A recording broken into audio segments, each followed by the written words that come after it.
그런 특징을 좀 말씀을 드렸고요. 또 하나 그 한복의 특징은 주로 구조적인 문제를 말씀을 드릴 수 있는데요. 한복은 바닥에다 놓고 재단을 하는 평면 재단으로 되어 있습니다. 그래서 평면으로 재단하고 잘라서 우리 몸은 입체로 되어 있으니까 입체에다 입히는 이런 구조를 가지고 있습니다. 그리고 한복의 경우는 뭐 서양복을 만들 때는 뭐 시접을 5cm 집어넣어라 뭐 이런 얘기도 막 하고 뭐 시접을 0.5 이렇게 집어넣어서 이렇게 동그랗게 굴려라 뭐 이런 얘기도 많이 하고 있는데 한복은 그렇지 않습니다. 굉장히 여유 있게 만들고 대부분 사각형이나 삼각형으로 재단을 하게 됩니다. 그러니까 치수에 크게 구애를 받지 않게 이렇게 그 여유롭게 잘라서 그것을 이제 그 봉제하는 과정에서 곡선을 이제 만들어내게 되는 거죠. 그래서 한복의 경우는 여러분이 한복을 입은 사람들 많이 보셨을 텐데 굉장히 그 여유가 있어 보이고 풍성해 보이는 그런 특징을 보여줍니다. 그렇게 여유가 있고 풍성해 보이기 때문에 우리 앉아서 생활하는 우리 생활에도 몸매가 그렇게 백일하에 드러나는 그런 일은 없게 되는 거죠. 그래서 굉장히 우아해 보인다든가 위엄을 보여줄 수 있는 그런 옷이 됩니다. 그래서 또 입는 과정에 착용하는 과정이나 아니면 움직일 때 걸어 다닐 때 우아한 주름 같은 것이 생기게 되거든요. 여성복이 됐든 남성복이 됐든 그런 것도 한복을 굉장히 독특하게 자리매김하는 시각적인 미적 요소가 되고는 합니다. 자, 그런 말씀을 드렸고요. 그 다음에 입으면서 굉장히 부드러워 보인다, 뭐, 이렇게 말씀을 좀 드렸는데, 그 중에는 이제 얇은 소재로 이렇게 만들게 되면 바람이 불거나 할 때는 굉장히 자연스럽게 흔들리는 그런 경향도 보여주는 거죠. 그래서 부드러움이나 아니면 정말 투명하게 보이는 것, 이런 것들을 원하는 경우에는 한복을 굉장히 얇은 소재를 사용하게 되는 거죠.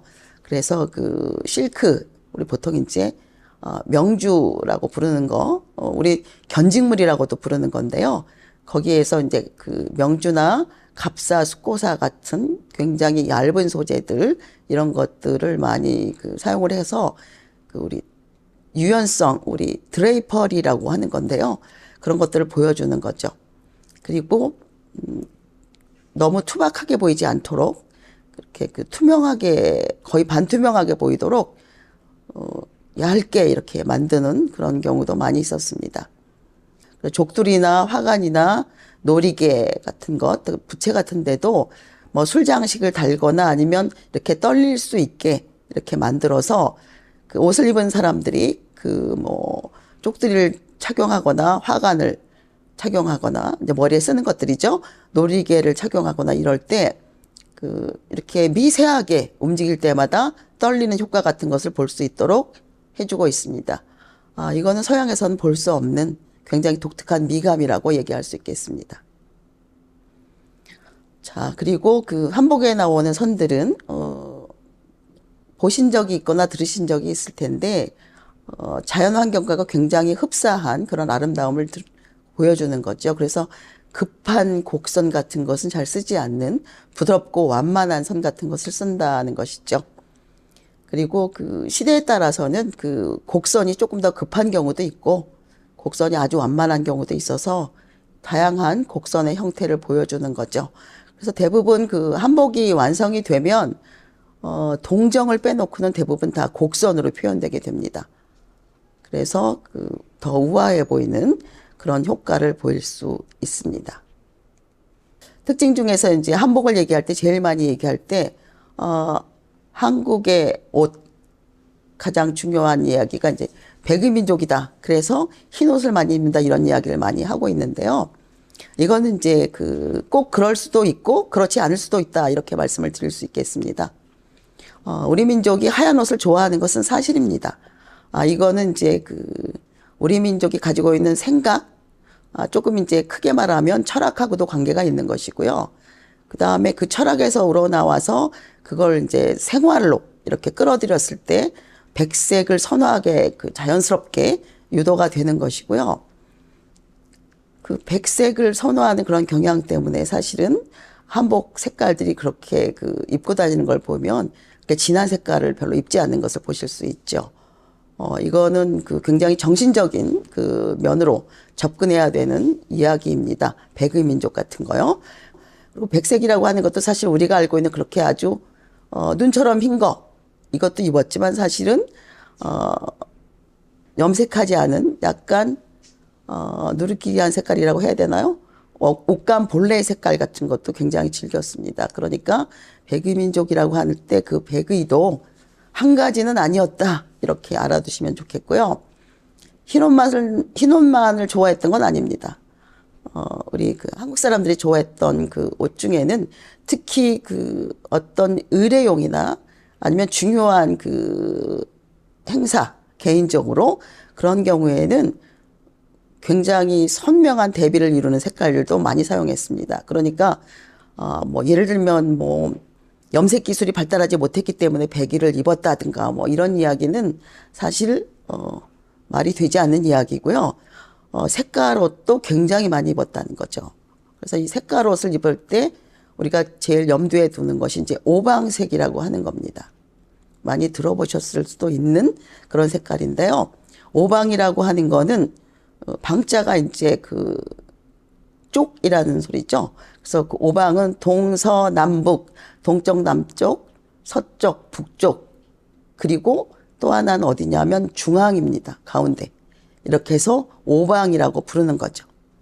그래서 오방이 각각 색을 가지고 있습니다. 이거는 제가 말씀을 드렸던 것처럼 그 특히 이제 동북아시아 쪽에 사상하고도 관련이 있습니다.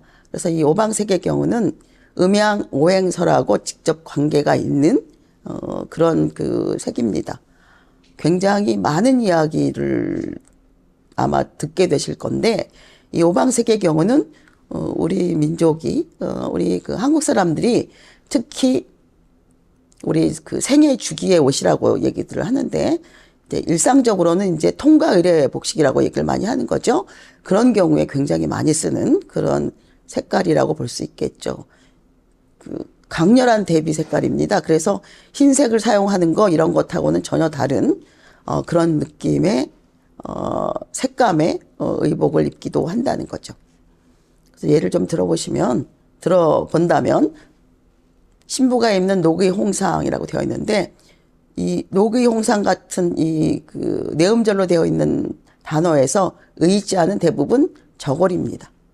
그러니까 녹의 홍상이라고 한다면 녹색, 초록색이요. 저고리에다가 붉은 치마, 상은 치마를 얘기하는 거거든요. 그렇게 입는다든지, 네, 같은 방식으로 해석하시면 되겠죠. 황희청상, 황희홍상 같이 굉장히 대비가 되는 색깔을 써서 화려함을 표현하기도 한다는 거죠. 보면은 이제 그 우리가 색동을 연상하시면 금방 그 떠오르실 거예요. 굉장히 강렬한 색채 대비입니다. 그래서 우리 그 한민족이 흰색만을 좋아했던 것은 아니고 화려한 색깔도 상당히 즐긴 것으로 여러분이 아시면 되겠습니다. 그런 미적 정서도 있죠.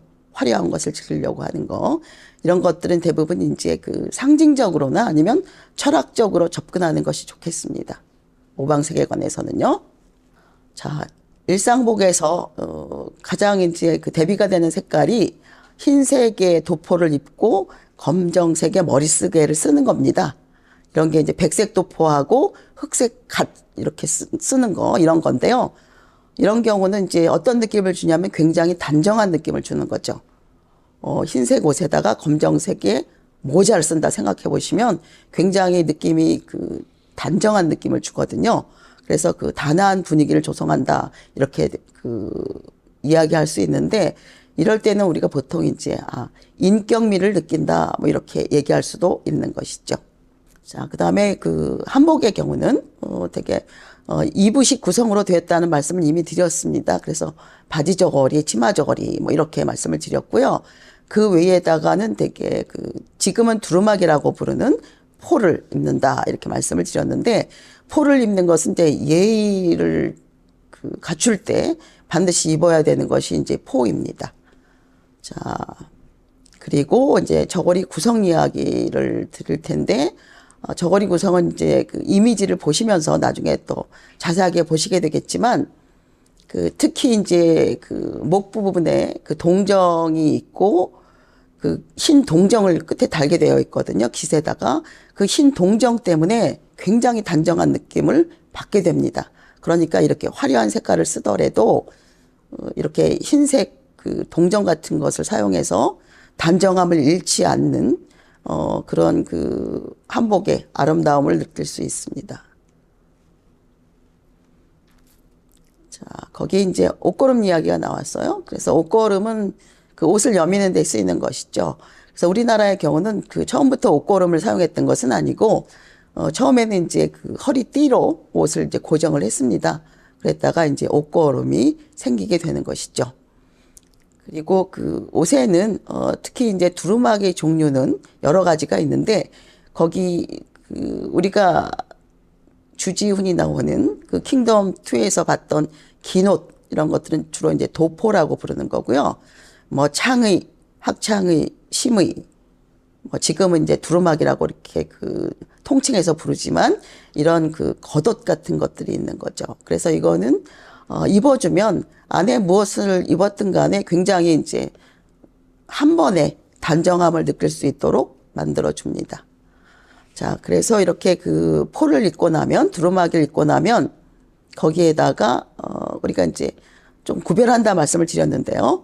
그 허리띠를 이렇게 매게 되는 거죠. 그래서 그 허리띠에는 우리 가슴 부위에다 이렇게 조금 올려서 매는 거예요. 허리띠를 우리 그 하이웨스트로 매게 되는 거죠.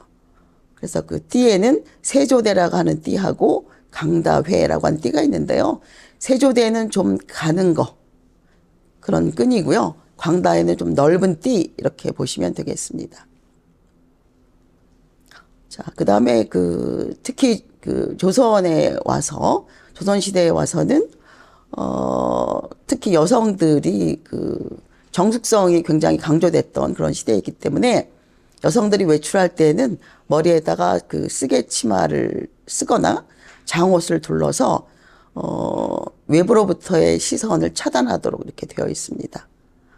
그리고 여러 번 말씀을 드리지만 그 굉장히 풍성한 그 치마를 입기 때문에 여성복의 경우, 여성 한복의 경우는요, 그 속에다가는 굉장히 여러 별의 그 속옷이라고 불리워지는 속옷을 입게 되는 거고요. 아까 말씀을 드렸던 조용하게 떨리는 그런 그 독특한 미의식을 보여준다는 그 뭐 놀이개라든가 아니면 족들이라든가 이런 것들로 해서 굉장히 그 색다른 느낌을 주는 그런 한복도 볼 수 있습니다. 자, 그리고 이제 그 한복에는 여러 가지 문양을 사용하게 되죠. 그래서 주로 자신들의 염원을 담아서 어떻게 됐으면 좋겠다고 하는 거죠. 기원을 담아서 되게 문양으로 만들어서 상징으로 사용하고 있습니다. 한국 전통복식의 그 특징에 관해서 많은 말씀을 드렸는데 요약을 좀 해보겠습니다. 그래서 한복이란 우리 한국 고유의 옷입니다. 그러니까 조선시대에 갑자기 생긴 용어는 아니다. 그리고 한복은 한국 복식을 줄여서 부르는 이름입니다. 그리고 한복의 경우는 직선과 곡선이 조화를 이룬 전통 복식이고, 여성의 경우는 그 저고리는 좀 짧고 치마는 굉장히 그 넉넉한 것을 입었다, 이렇게 볼 수 있고, 남성의 경우는 바지 저고리가 기본이고 상하 입으식이라는 거는 남녀 공통입니다. 그리고 흰옷을 좋아했지만, 그리고 많이 입었지만 오방색 같은 강렬한 색깔도 많이 착용을 했다는 걸 알 수 있고요. 계절에 따라서, 신분에 따라서 입는 방법이나 소재나 색상 같은 것이 전부 달랐다는 거죠. 그리고 아주 특별한 경우, 결혼식 같은 거, 혼례 말이죠. 이럴 때는 선밀도 굉장히 화려한 빛깔에, 그리고 자신의 신분을 뛰어넘는 옷과 장신구를 사용할 수 있었습니다. 그리고 형태와 구성상의 특징은 뭐 이거는 그 여러분이 조금 이제 알아두시면 더 좋을 것 같은데, 그 평면적으로 만들어서 입체로 입힌다, 이런 그 특징이 있습니다. 그리고 그 평면으로 만들어서 입체 입히는 것이기 때문에 남는 부분이 생기거든요. 근데 서양복의 경우는 그 남는 부분을 다트라는 것으로 처리를 합니다. 그런데 우리 한복의 경우는 주름을 잡아서 혹은 접어서 착용을 하고 끈으로 고정시키는 그런 방식으로 착용하게 됩니다. 서양복하고는 굉장히 차별화가 되는 그런 지점이라고 얘기할 수 있겠습니다. 지금까지 1주차 제 두 번째 이야기로 한국 복식의 특징에 관해서 말씀을 드렸습니다.